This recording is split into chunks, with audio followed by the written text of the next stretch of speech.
La situation sécuritaire et humanitaire en groupement Rougari, chefferie des Bouiches en territoire des Rutshuru, est au centre d'une réunion tenue ce dimanche 30 juillet en ville de Goma. C'est la présence des différents notables du groupement Rougari. Et selon les chefs de ces groupements, la situation reste précaire en cette période de guerre du M23.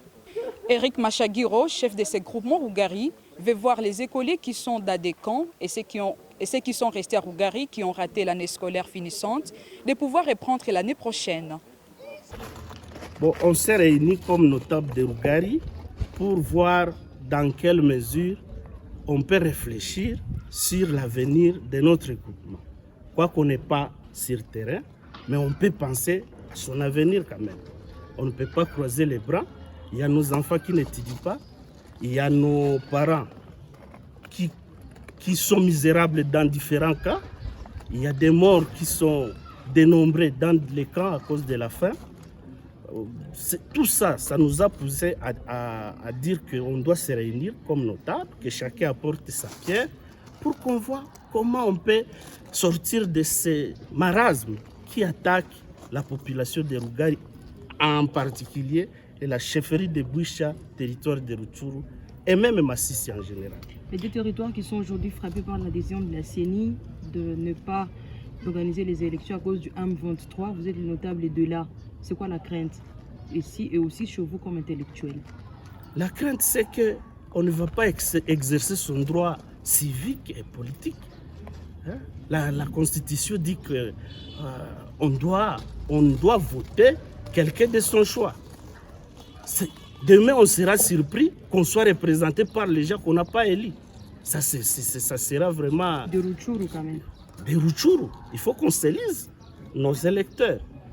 Quand on vous interdit d'exercer votre droit constitutionnel, vous sentez ce que ça donne. Donc c'est ça le problème. Nous avons un problème qu'on exerce son droit constitutionnel. Les chefs du groupement Rougari exhortent au gouvernement qu'on ne les prive pas de leur droit constitutionnel d'élire les représentants. C'est depuis octobre 2022 que les cours ont été suspendus en Rougari, en territoire des Rutshuru.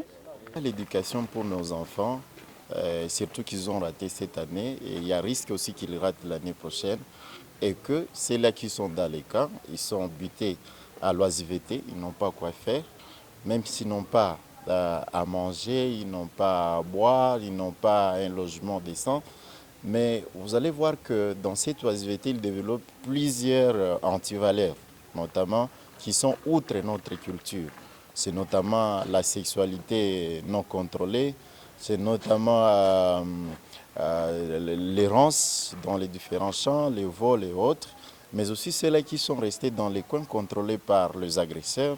L'agresseur risque d'avoir une main-d'œuvre gratuite parce qu'il va recruter facilement ces jeunes qui n'ont pas eu la chance d'être dans des structures scolaires comme ça devait être et pour répondre à leurs droits comme les autres aussi en bénéficient à Goma et ailleurs. Mais pour les jeunes filles aussi?